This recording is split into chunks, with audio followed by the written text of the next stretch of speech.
All righty, I think I'm live on Facebook. It says it's preparing. I don't know what that means, but good morning, everybody. Mary Jedwisiak coming to you live.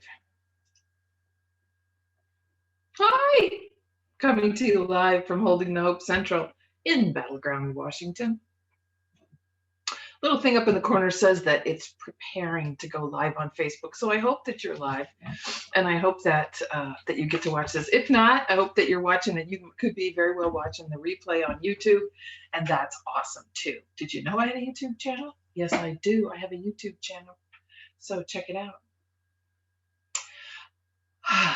Friday morning. Today's a big day for me. There's some things in my life. I'm sorry, my allergies are driving me crazy today. There's some things in my life that are coming to a conclusion today, and it came to a good conclusion, so that's good too. And it's Friday, so that's awesome. I want to talk about, I feel a little disconnected because this thing over in the corner is still flashing preparing, but I'm going to ignore it and just keep talking to you. So it's Friday morning. We're doing Friday morning live, and it's freaking gorgeous outside. It's like bright blue sky here in the Pacific Northwest. You don't get that really until July. So we got this bright blue sky, and I did my eyeshadow to match. There you go. See, I got blue eyeshadow. I feel like a little old lady. My 1960s eyeshadow going on.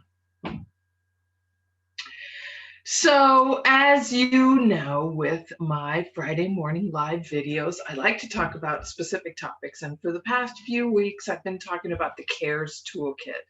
And I'm going to do the same thing today. So, as you know, the CARES Toolkit, you can find it at carestoolkit.com, is a module. It's 12 modules. It's a toolkit that was created for people who are working in isolation, who just wanted some continuing education, and maybe they worked in a rural area, or maybe you're locked into a pandemic and you can't get out to go to a live training. And so we have this toolkit. Now, it's different than a train. You can buy the modules from us on the Teachable site, which the peersupporttrainingcenter.com. There's an on demand, and there's a whole bunch of workshops there that you can buy them. But when you buy the toolkit, you get each module, and you get a boatload of resources that go with it. So you get links and you get PDFs, and so for each module, each topic, if you want to take a really deep dive on that, you can. It's so awesome. It's really perfect for supervisors. It's just, I really like it. It was one of those brainchilds that came together, and I learned so much doing it, and now here we have it, and I've just learned so much offering it to all of you, and it's super affordable, and I just want to get the information out there for everybody to have. So carestoolkit.com. Every week I've been talking about a different module. And so this week I'm going to talk about trauma-informed peer support. There's a lot that has been said about trauma, and there is a lot that can continue to be said about trauma. For a while there, people thought that if they had a high ACEs score, they were, doomed to a life of misery. And what we know is that not having, it's not predictive, it's just explanatory. We do know that people with high ACEs scores, which is the adverse child experiences, if you have a high ACE score, then you are more likely to have addictions. You are more likely to have mental health issues. You are more likely to do all this stuff, but that doesn't mean you have to stay there. And what I love about what's now coming out of the trauma-informed conversation is where more and more people are talking about trauma competencies and trauma resilience. And it's an amazing testament to the fact that resilient, when we talk about trauma, naturally coming out of the peer and coming out of the literature now is, wait a minute, there's some resilience that people are demonstrating because they have these skills. Just because you have this trauma doesn't mean that you have to stay there. So when we talk about trauma-informed peer support, I like to think of it as recognizing trauma responses. Just recognizing that when a person behaves a certain way, and they're angry or they're avoiding or they're super intensely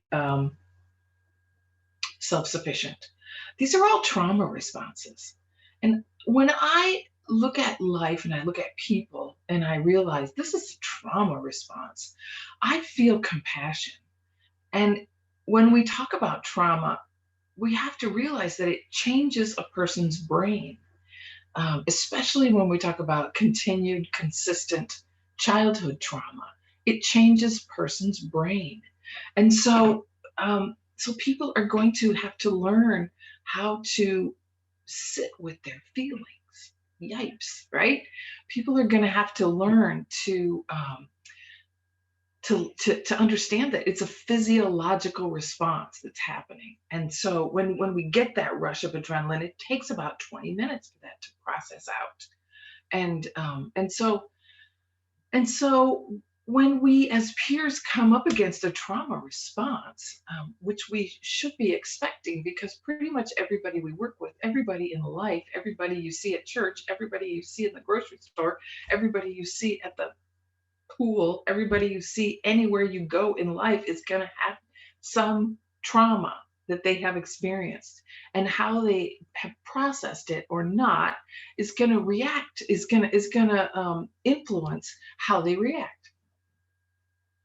So that's one of the things about peer support that we get to just kind of help people understand, and to help people with, is that we just sit with them when they have this trauma response and help them understand that that's not the end.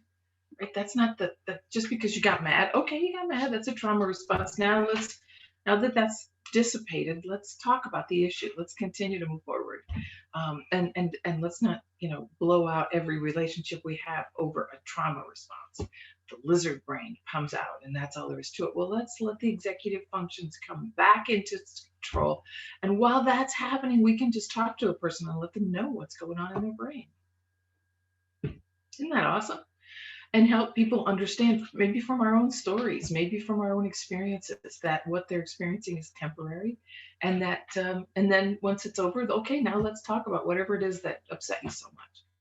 Having a big emotion, and this is where DBT skills can really come into play. And here at Holding the Hope, we just did a DBT's training last week, and it's going to be up on the Teachable site here any minute now. So if you're interested in that, Sarah Jensen did an extraordinary job, and I kept butting in, but she did an amazing job. So, I think that for me, when I realized that a lot of the way that I was living my life was one big giant trauma response, and I could heal that was huge in my recovery. And when I addressed my trauma, then I began to realize that I had that just reaction wasn't my only option, that I actually could take responsibility for my behavior. What? I could actually take responsibility for my feelings. Because did you know that thoughts come before emotions? So whatever you're thinking is going to trigger how you're feeling. Doesn't just happen to you like the weather. We actually have some capacity to manage how we're thinking and how we feel. That was super huge when I learned that. Man.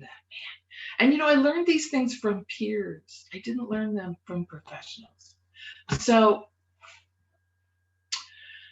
I love peer support, and I love the people in my life that have taught me things. And I just really have enjoyed all of the relationships I've had.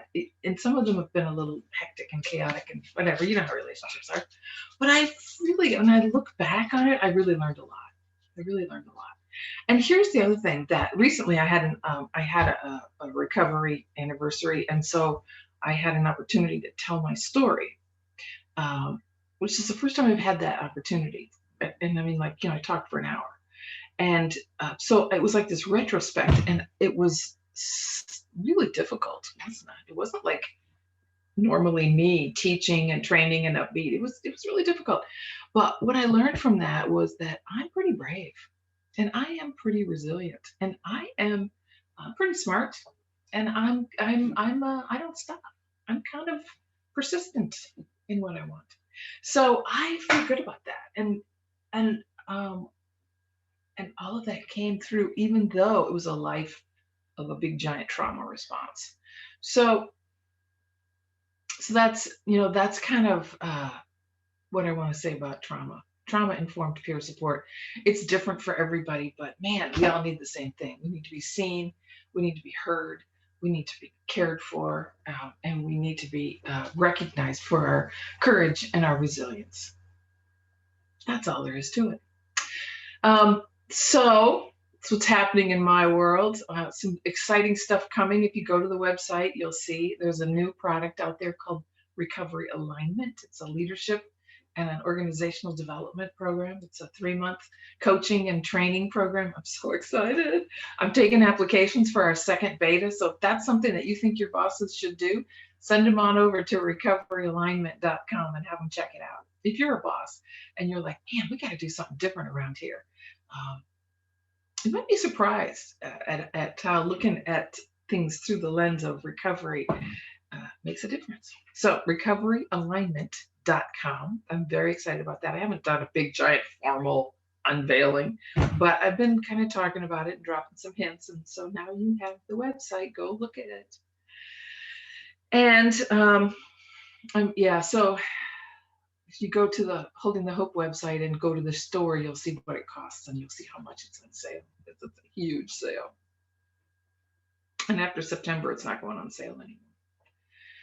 So that is really all I got to say today. I'm feeling kind of quiet. I had a kind of a quiet start to my day. I had some great ideas this morning. I have a little thing I do in the morning and I get some great ideas. And, you know, I'm excited for the weekend. It's supposed to be more of this gorgeous sunshine. And who could complain about that? I'm not complaining. I'm happy to be there, and I'm just gonna probably dig in the dirt and maybe go see some friends, talk on the phone, all those things that I do to connect with people so that I can stay present in my life because trauma wants me to just go hide, and I get to stay present in my life, and I like that sometimes. So that's all there is for me here, Mary Jed Wisiak, coming to you live from Holding the Hope Central in Battleground, Washington.